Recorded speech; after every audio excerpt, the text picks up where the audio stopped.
আয়ুব বচ্চন যখন solo guitar বাজায় তখন গানের জন্য কেউ অপেক্ষা করে না। তোমরা দুইজন কি হানিমুনে যাচ্ছ নাকি? নিকু, হেই গাইস, কেমন আছো? আমি সাগর।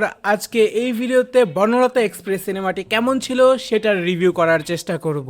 আমি আজ সিনেমাটি বসুন্ধরা সিনেপ্লেক্স থেকে দেখে এসেছি এবং আমি কিছুটা লেট করে গিয়েছিলাম, তো শুরুর দিকে কিছুটা মিস হয়েছে। তবুও আমার সিনেমাটা অনেক পছন্দ হয়েছে।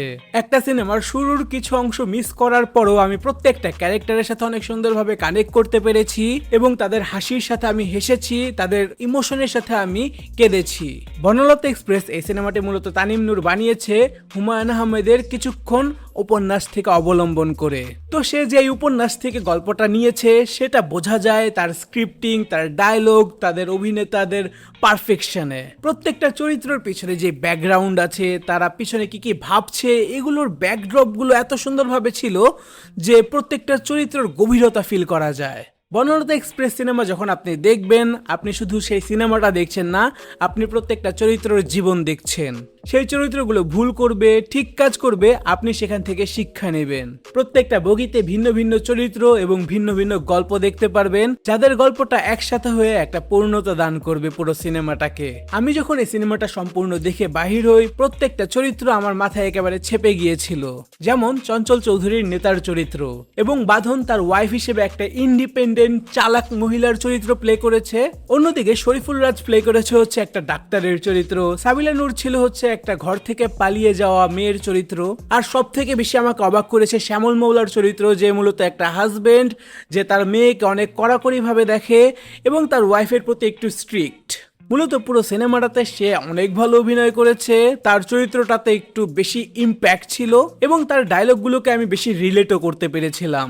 অন্যদিকে এই সিনেমার সব থেকে ইম্পর্টেন্ট চরিত্র আছে মোশাররফ করিমের, যে মূলত একটা টিচার, কিন্তু তার ভাব, কথাবার্তা, চরিত্রতে এই বিষয়টা একেবারে ফুটে ওঠে না। তো তার রহস্যটাই মূলত একেবারে সিনেমার শেষের দিকে গিয়ে রিভিল হয় এবং আমি সেই সময় অনেকটা ইমোশনাল হয়ে গিয়েছিলাম। সিনেমার ভিতরে চাইল্ডহুড ট্রমা, নারীদের স্বাধীনতা কম দেওয়া, তারপর হচ্ছে স্বপ্নর পেছনে দৌড়ানো, নেতা, রাজনীতি, সব টপিকগুলোকেই কিছুটা কিছুটা করে ধরা হয়েছে।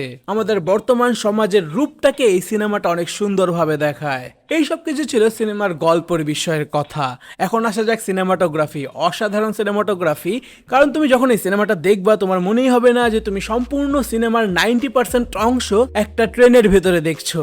যখন মাঝে মধ্যে ট্রেন সামনে দিয়ে চলে বাইর হয়ে যাবে তখন মনে হবে কি যে না, সুন্দর একটা জিনিস দেখছি। সিনেমার ভিজুয়াল অসাধারণ ছিল, মিনিমাল ডায়লগ এবং ইম্পর্টেন্ট ডায়লগ রাখা হয়েছে, যার কারণে সেই ভিজুয়ালগুলো আরো সুন্দর হয়ে ওঠে। আর এই সবকিছুকে সুন্দরভাবে ম্যাচ করে হচ্ছে ব্যাকগ্রাউন্ড মিউজিক এবং সং। অনেকগুলো ওজি সং ব্যবহার করা হয়েছে, নিউ সং ইউজ করা হয়েছে, যেগুলো তোমার মনে একেবারে ছেপে যাবে।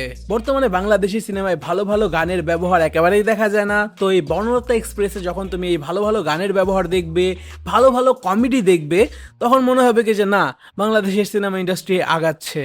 হ্যাঁ, যখন কমেডির কথা এসেছি, সিনেমার সুন্দর কমেডি আছে হচ্ছে প্রায় 70%। তো হ্যাঁ, তোমরা নির্দ্বিধায় তোমার ফ্যামিলিকে নিয়ে এই সিনেমাটা দেখতে পারো, যদিও কিছু কিছু জায়গায় একটু অ্যাডাল্ট জোক আছে।